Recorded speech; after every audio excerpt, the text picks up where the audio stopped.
زموږ د معاشرې په انسانانو کې د درواغو مرض بیخي زیات شوی او دا مرض ډیر خطرناک مرض دی. دا ډیره لویه ګناه ده.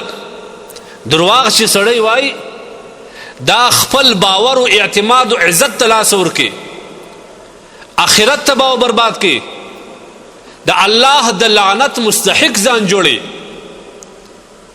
او بدبختانه دا زموږ په معاشره کې ورځ تر بله دومره رایج کېږي، دومره زیاتېږي چې بعض کسان خو یې په ګناه باندې بولي نه، درواغ وایي ګناه نه بولي.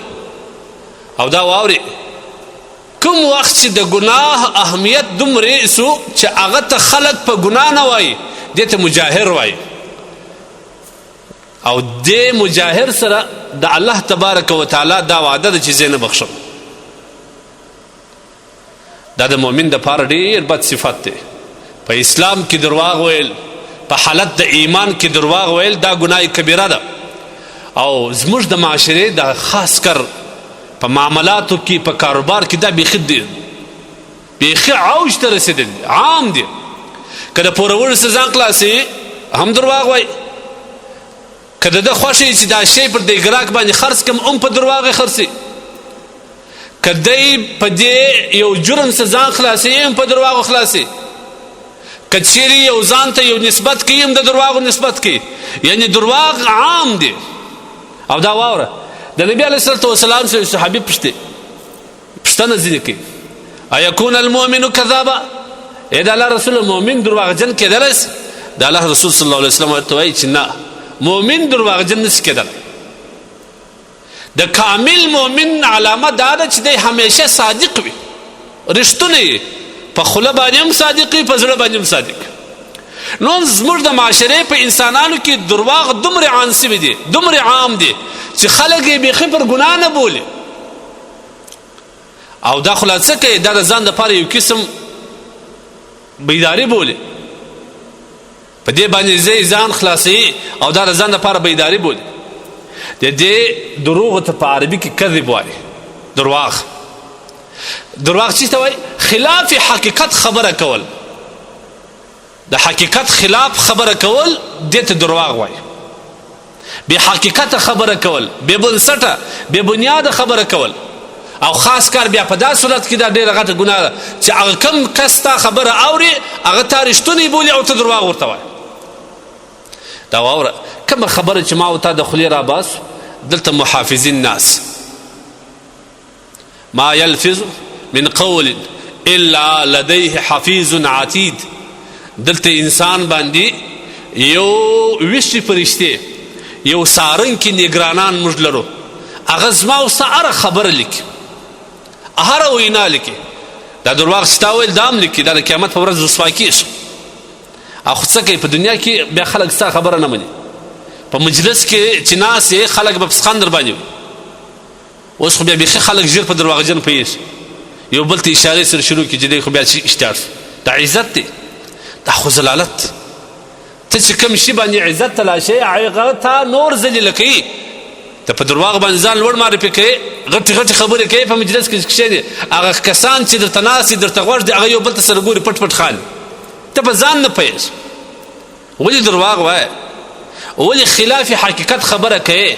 څه در باندې پور دی؟ ولې ځان په درواغو دومره لوړ معرفي کوي چې هغه بېرته ستا د ضلالتو او د ټیټوالي ذریعه وګرځېږي؟ او دا واوره دا دومره لویه ګناه ده، دا دومره لویه ګناه ده. موږ خو پر ګناه نه بولو، موږ د خلاصون لاره بولو، یو بیداري بولو که نه. کوم کسان چې په درواغو اخته دي یا درواغ وایي، الله په قرآن عظیم شان کې پر دې کسانو باندې لعنت ویلی دی. دا د الله جل جلاله د لعنت مستحق خلق دي. لعنت الله علی الکاذبین، د خدای لعنت چې وي پر دې درواغ جنانو باندې. او بل دا زموږ په دې معاشره کې چې کوم خلک دوکه کوي، دوکه تعبیر د درواغو څخه ده. دا یو شی دی خراب شی دی، د بل ملک شی دی، ته په درواغو باندې دا مؤمن غوله او دغه شي تعریف غلط انداز باندې ورته کوي، هغه پر دې ګرمۍ دا شی ورکوي، دې ته دوکه مو درواغ وایي. لهذا کوم کسان چې د درواغو عادت دي د خدای دپاره دا ګناه پرېږدي دا ډېره خطرناکه ګناه ده.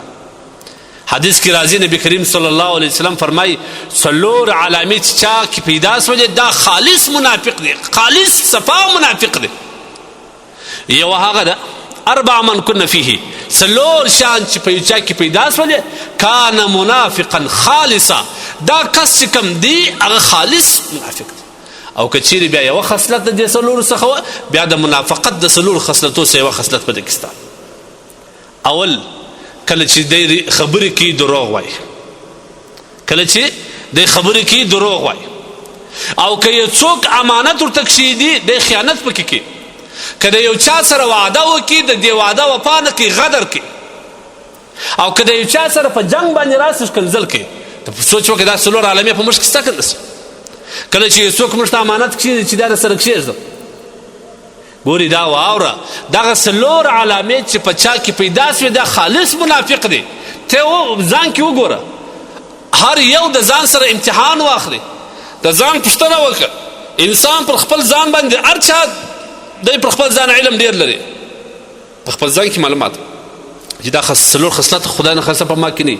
یو خصلت دا دی اذا اوتمن خانه، کله چې یو څوک دته امانت ورکړي، یا موټر ورته ودري یا موټرسایکل ورته ودري یا پیسې ورته کښېږدي یا بل امانت دی فورا استعمالوي، دته خیانت وایي. دا په تا کې شته که نه؟ څه وګوره. او دویم دا چې کله خبرې کوي دروغ وایي، دا په ځان کې وګوره شته که نه؟ دریم دا کله چې یو چا سره وعده وکړي چې زه تا ته په پلانکي تاریخ پیسې در کوم، یا زه تا ته په پلانکي تاریخ درځم، یا زه ستا د پلانکي کار په پلانکي تاریخ باندې کوم، د عذر بغیره هېڅ عذر هم نه لري، نورې ګټې دې رامخته کړي دي، دغه وعده دې شاته وغورځول، دې ته غدر وایي. دا په اسلام کې حرام ده، دا د منافق علامه ده. او 4 دا چې کله ته د یو چا سره جنګ کوې، خشم درته راسي، خبره دې واوړي، بیا دی در حد زیات ښکنځل کوي، د ماینې نسبت کوي، د مور نسبت کوي، د خور نسبت کوي، د خاندان نسبت کوي. دغه 4 علامې زموږ په معاشره کې خو بیخي ډېرې سوي دي. او خدای نه خسته که دغه 4 علامې په یوه کس کې پیدا سوې دا خالص منافق دی. کان منافقا خالصا، دا د الله د رسول روایت دی. نو بیا موږ په چی شي دروغ وایو؟ او منافقین د دې انجام به څه؟ عبدالله بن ابی بن سلول رئیس المنافقین دی، د قیامت په ورځ به دی د هغوی په ډله کې راپورته کېږي. ولې دروغ وایي؟ څه در پېښه دی د الله بنده؟ ستا دا خیال دی چې زه په دې دروغو باندې نجات پیدا کړم، ځان خلاص کړم؟ کلا وحشا. نبی علیه الصلاة والسلام ان صدق ینجي، رښتیا تا ته نجات درکوي، تا خلاصوي. رښتیا ولو که په هغه وخت کې بده ولګېږي، لیکن په حقیقت کې رښتیا تا خلاصوي. ان الصدق ینجي والکذب یهلک، دروغ دې هلاکوي، ام دی آخرت در تباه کوي، ام دی په دنیا کې تباه کوي. دا بیداري مه بوله، دا د خلاصون ذریعه مه بوله. والله که په دې باندې خلاص ام به د آخرت پوره وړی، ام به په دنیا کې هلاک. حدیث کې راځي نبی علیه السلام فرمایي چې دغه دروغ انسان جهنم ته رسي. ان الكذب يهدي الى الفجور وان الفجور يهدي الى النار. دروغ سړی فسق ته رسي او فسق سړی د جهنم اور ته اچي. او دا واوره دا چې په سخته ګناه ده. نبی علیه السلام فرمایي کله چې یو سړی خبرې کوي دروغ وایي، چې کله دروغ وایي دا کس په دې دروغ ویلو باندې خو د عملنامه هغه نګهبانې فرشتې لیکي چې ستا په روژو ناست دی دومره ډېر دروغ وایي چې د الله په وړاندې بیا دته د کاذب لقب ورکول سي چې دا دروغجن د الله په وړاندې دی کاذب سي. د قیامت په ورځ به د کاذب په نامه باندې او د هغوی په ډله کې دی راپورته کېږي. دا څونه غټ ښه ده او دا د ټولو غټ خیانت دی. یعنې دروغ خو یو هغه 4 علامې کې خو یو خیانت دی که نه؟ یو دروغ و، یو د وعدې خلاف و، او بل دا چې ښکنځل کول. کله چې سړی دروغ وایي دا په حقیقت کې خاین هم دی. ولې؟ حدیث کې راځي کبره غټ خیانت چې کوم دی هغه دی چې ته ستا ورور ته خبره کوې، هغه تا په دې خبره کې رښتیا بولي، ښه په توجه درته ناستې، تا رښتونی بولي، او ته د ټولو غټ دروغجن غټ دروغ دې ورته شروع کړي. دا د ټولو غټ خیانت دی. او ته په دې باندې چې خاین هم سوې درواغجن هم سوې او په دې درواغ باندې چې کله تا د وعدې خلاف ورزي کړې د وعدې خلاف ورزي هم کوې یعنې په یوه درواغ باندې ته د څو ګناهو سره مخ او دا واوره که هر چا ګناه کول په ګناه کې د درواغو ګناه زیاته وه په دې پوه شي چې دا هره ګناه کولی شي یو سړی که د شرابو ځان راګرځي یو سړی که د بېلمانځۍ سره ځان راګرځي که د زنا سره راګرځي که د دوکې سره راګرځي که د هر ګناه ځان راګرځي یوازې د اول درواغ پرېږدي د ګردو ګناهو سره راګرځي که درواغ ویل د یوې ګناه سره بیا نسي راګرځېدلی تا شراب څښلي څوک تا شراب وڅښل ته خو درواغ ورته نو بیا ته د شراب څخه ځان راګرځولی سې یو خدای نه خسته سړي زنا کړي یا یې دوکه کړي یا یې غلا کړي یا یې بل جرم کړي د رښتیا نه سي ویلی نو په درواغ باندې ځان خلاصوي د دې 4 5 6 غټو ګناه کبیرې ذریعه د درواغ اوس که سړی یوازې درواغ پرېږدي د هر قسم ګناه اوس ځان خلاصوي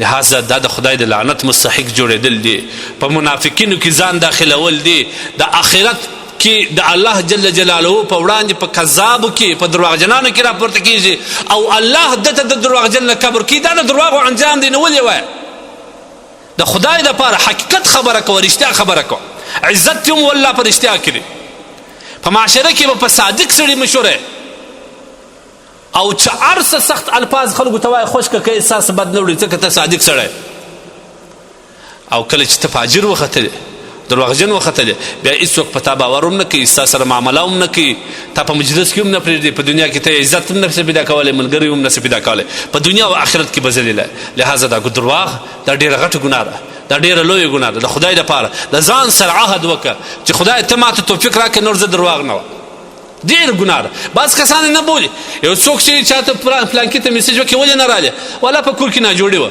او هغه ناجوړي نه دا سخت درواغ دی